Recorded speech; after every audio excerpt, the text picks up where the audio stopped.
Congress party की ज्येष्ठ नेता आदरणीय श्रीमती इंदिरा गांधी जी की 98वीं जयंती के मौके पर मुंबई कांग्रेस की तरफ से जो सम्मान समारोह का कार्यक्रम हमने आयोजित किया है, उस कार्यक्रम में आप सभी लोगों का सबसे पहले मैं हार्दिक स्वागत करता हूं।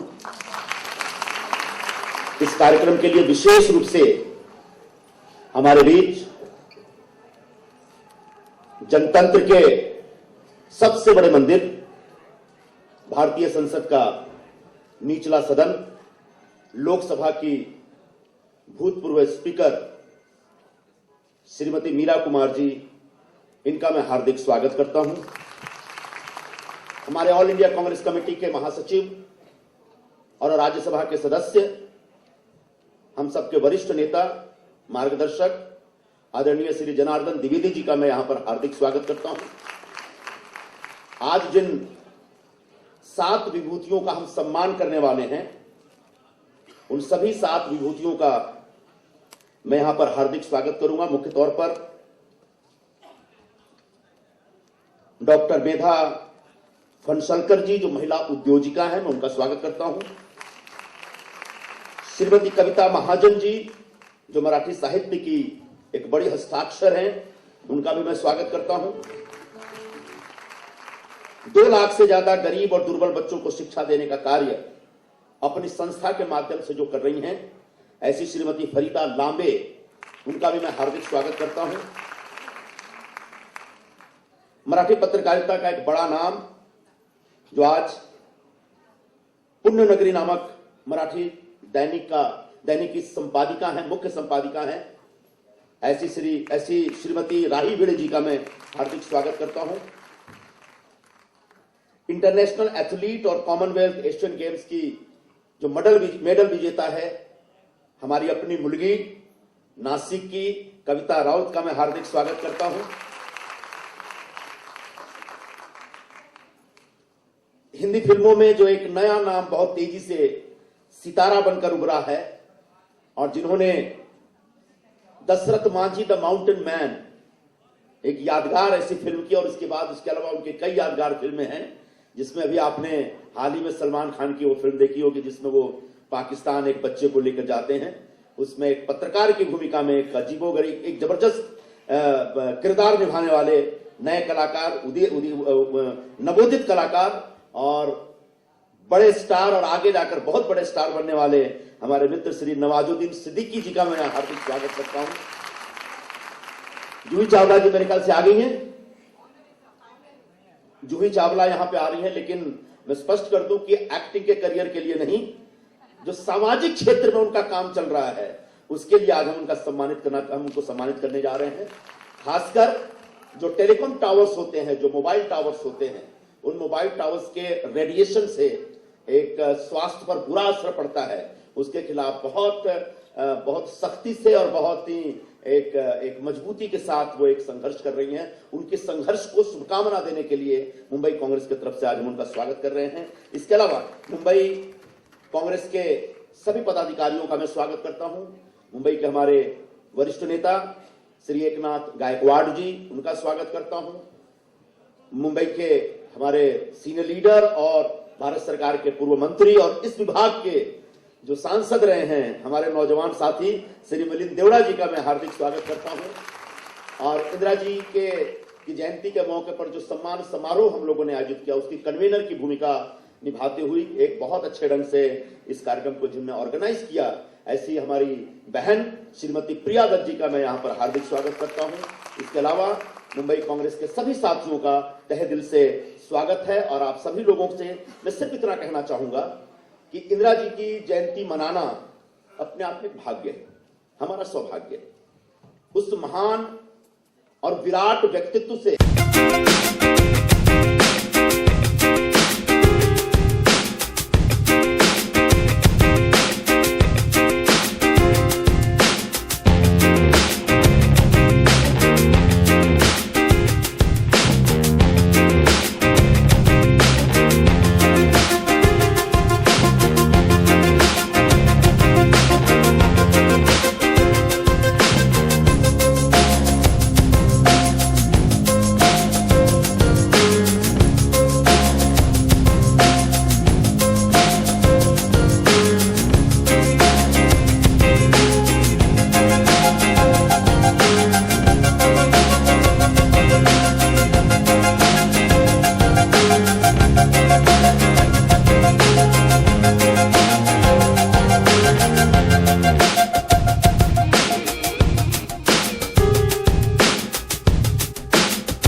छाबड़ा, श्रीमती कविता महाजन, श्रीमती मेघा फलसालकर इस भव्य सभागार में उपस्थित मेरे सम्मानित भाइयों और मेरी बहुत प्यारी बहनों, मीडिया के बंधुओं, कांग्रेस के कार्यकर्तागण, सबसे पहले मैं आज इंदिरा जी की जयंती पर उन्हें नमन करती हूँ और उनके चरणों में अपने शब्द। आप सबको मेरा नमस्कार। मैं मुंबई कांग्रेस की तरफ से आप सबका यहाँ स्वागत करती हूँ। यहाँ पर उपस्थित सभी वरिष्ठ नेतागण, भाइयों और बहनों, आज मैं धन्यवाद करना चाहती हूँ और आभार व्यक्त करना चाहती हूँ हमारे मुख्य अतिथि का, आदरणीय श्रीमती मीरा कुमारी जी का और आदरणीय श्री जनार्दन द्विवेदी जी का। आपका यहाँ आकर कार्यक्रम की शोभा बढ़ा दी। थोड़ा कुछ इंदिरा गांधी सम्मान समारोह के बारे में मैं कहना चाहूंगी। आपने बहुत कुछ बातें सुनी मीरा जी से, जनार्दन द्विवेदी जी से। मैं यही कहना चाहूंगी कि श्रीमती इंदिरा गांधी जी सिर्फ इस देश की ही नहीं, लेकिन इस पूरी दुनिया के इतिहास में एक बहुत महत्वपूर्ण शख्सियत रही हैं। वे नौजवानों के लिए, महिलाओं के लिए, पुरुषों के लिए एक प्रेरणा स्वरूप रही। भारत की पहली प्रधानमंत्री रहकर 15 वर्ष तक उन्होंने इस देश की सेवा की और इस देश को प्रगति की ओर वो ले गए। आज का सम्मान समारोह में हम ऐसे व्यक्तियों को सम्मान देना चाहते हैं जिन्होंने समाज के लिए ही नहीं और समाज में बदलाव लाने के लिए काम किया है।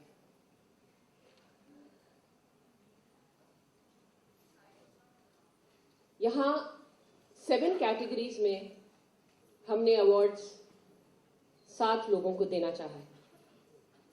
मैं आज हमारे सभी अवार्डीज का धन्यवाद करना चाहती हूँ for them to have accepted these awards. They have all made a mark in their own fields of work, may it be sport, education, entertainment, entrepreneurship, journalism, literature, and social awareness.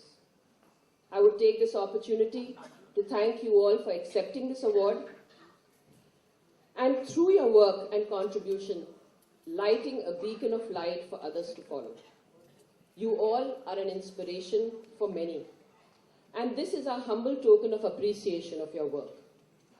I hope this award will encourage and inspire many more to work towards a better and inclusive society. And such was the vision of the great lady herself. Indira ji इस देश की माँ भी थी और इस देश की बेटी भी। वो एक आम आदमी की प्रधानमंत्री रही हैं और आज हम उनको नमन करते हैं। इस कार्यक्रम को सफल बनाने में सिर्फ एक इंसान का ही नहीं, लेकिन बहुत लोगों का योगदान रहा है। मैं आज उन सबको धन्यवाद करना चाहती हूँ और हमारी पूरी टीम का आभार व्यक्त करना चाहती हूँ। सुधा जोशी जी, वर्षा गायकवाड़ जी, प्रियंका चतुर्वेदी जी, जैनेट डिसूजा जी, संदेश जी और भूषण पाटिल जी और उनकी पूरी टीम का मैं यहाँ आभार व्यक्त करती हूँ। भाई और बहनों, आप सबका बहुत बहुत धन्यवाद आज यहाँ आने का और इस प्रोग्राम को सफल बनाने का। I hope you enjoy the program from here on. Thank you very much.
Namaskar.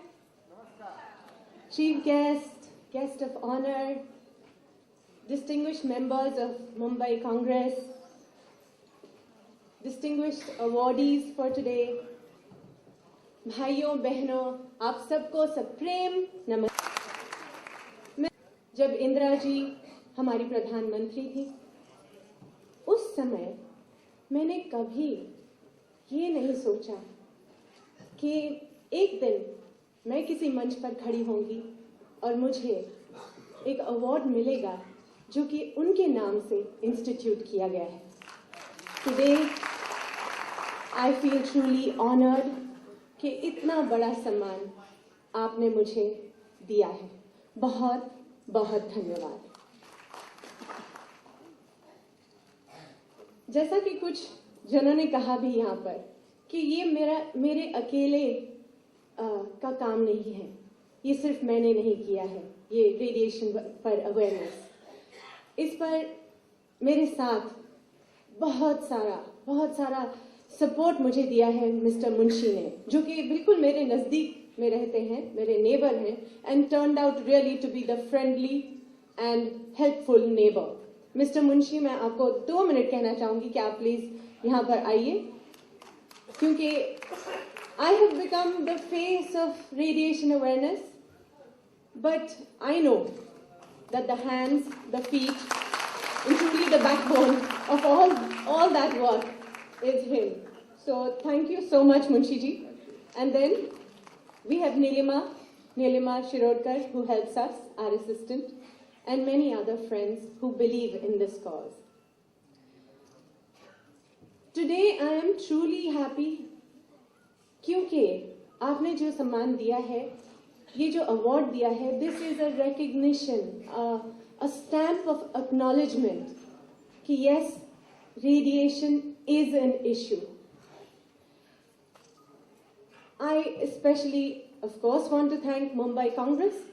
I want to thank Suzy Ben Shah, क्योंकि when I started on this work about 5 years ago, nobody knew about this. And I was still just learning about it.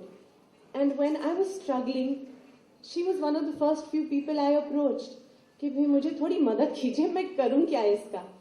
And she came forward and she tried to arrange meetings with important people ताकि मैं अपने आप को express कर सकूँ और मैं उन्हें बता सकूँ इसके बारे में. So I thank you, Suzy Ben. And I thank Milind Deora ji for his foresightedness. जब हम 4-5 साल पहले इसके बारे में जान रहे थे और सीख रहे थे, ये ऑलरेडी इसके बारे में इनको जानकारी थी। As an MP, as a minister, इन्होंने ऑलरेडी सीनियर मिनिस्टर्स को इसके बारे में लिखा था, and he had taken a stand about it. So I specially thank you Milind Deora ji. Radiation, EMF radiation, बाप रे, टेक्निकल सब्जेक्ट है, पूरा कॉम्प्लेक्स, और मैं क्या कर रही हूँ इसके साथ। रेडिएशन ट्रिकी भी है, क्योंकि रेडिएशन ना दिखाई देती है, ना आप इसे सूंघ सकते हैं, ना आप इसे टेस्ट कर सकते हैं, आप इसे छू भी नहीं सकते, मगर ये हवा में है। अब ये मैं लोगों को कैसे समझाऊं?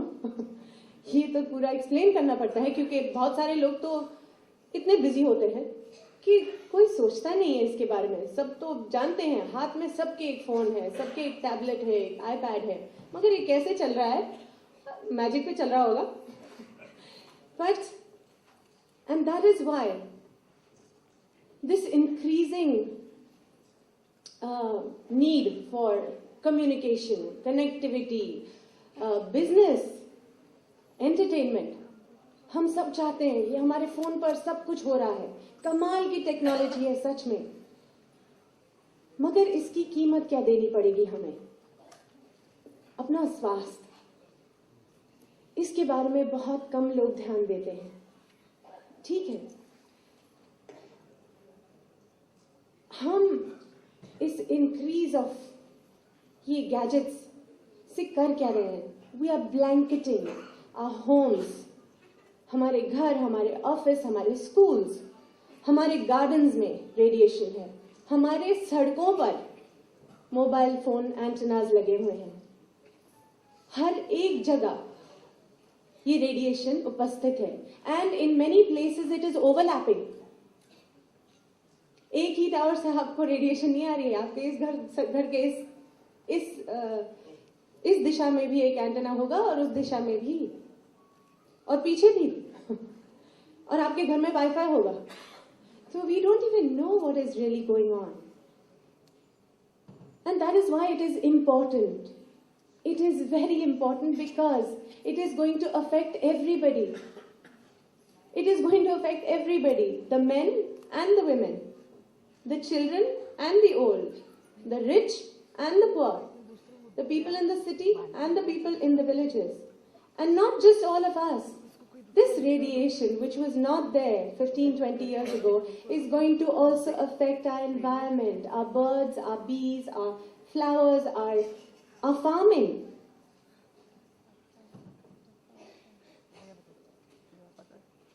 The demographics say that India has the second largest population in the world.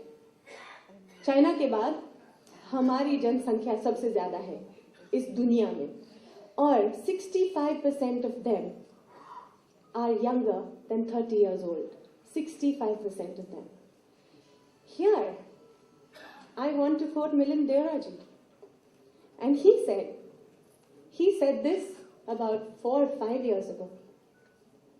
We wouldn't want that 20 years down the line, we have an entire population of young children, young adults, old, suffering from various health effects due to our negligence, our inaction, or our ignorance. ये उन्होंने तब कहा था. I also want to quote Narendra Modi ji. When he was chief minister, एक किताब निकली थी Radiation Threat, Harsharan वीर कौर पांडे जी की, और उसमें फॉरवर्ड उन्होंने लिखा था और उसमें लिखा है disuse or overuse of electronic and electrical apparatus causes radiation threat not only for the users but to the innocents in the ambience. All are being victimized.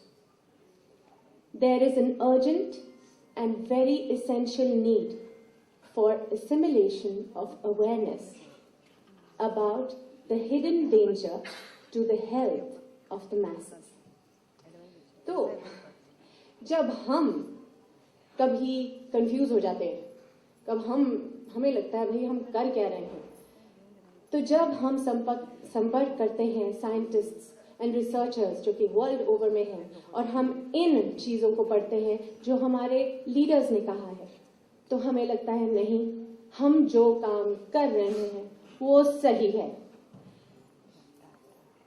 And just to give you an update on our status, कि हमने on behalf of the citizens of Mumbai and the victims of radiation, we have filed a PIL with the Mumbai High Court with the help of our senior counsel, Mr. Mihir Desai, because we believe, we have faith in the judiciary system and we know that they will give justice and they will protect the health of our citizens of India. बस इतना ही कहना है आज के लिए और अंत में इंदिरा गांधी जी को ही कोट करूंगी. उन्होंने कहा था, there are two types of people in the world, those who do the work and those who take the credit. And apparently her grandfather told her that it is better to be in the first category of those who do the work. And if your grandfather and my grandfather were also listening to this, they would also tell me, now stop talking and get back to work. Thank you so much.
क्योंकि इंदिरा जी की जयंती पे ये award, ये ऐसा खास दिन है,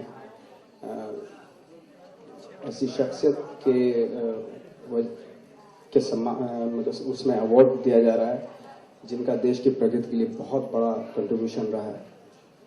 तो बहुत खुशी हो रही है और सभी आदरणीय सम्मानीय नेतागण के सामने मेरी तो खैर बोलती सी बंद हो गई है, तो thanks a lot, thank you so much.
सुनाई देगा।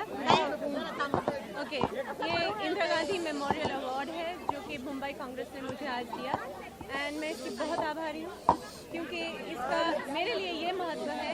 एक तो इंदिरा जी के नाम पर है और दूसरा कि हम जो काम कर रहे हैं वो सही काम कर रहे हैं, रेडिएशन पर अवेयरनेस फैला रहे हैं, जिसके बारे में आई थिंक हर एक को होनी चाहिए, क्योंकि हर एक अपने घर में या तो वाईफाई कंप्यूटर यूज़ कर रहे हैं या मोबाइल फ़ोन्स उनके हाथ में है या बच्चों को आईपैड दे रहे हैं। तो इनके बारे इस रेडिएशन के बारे में जानकारी आप सबको होनी चाहिए। और हमारे देश में, पूरे देश में mobile phone, cellphone towers, antennas कहीं भी किसी भी मतलब strong antennas are put in residential areas next to people's homes. That cannot be the right thing. इसका सेहत पर लॉन्ग टर्म में प्रभाव होता है एंड इस रेडिएशन को कम करने का प्रयास होना चाहिए। गवर्नमेंट को इसके बारे में कुछ करना चाहिए and that is why I am here and thank you Mumbai Congress for recognising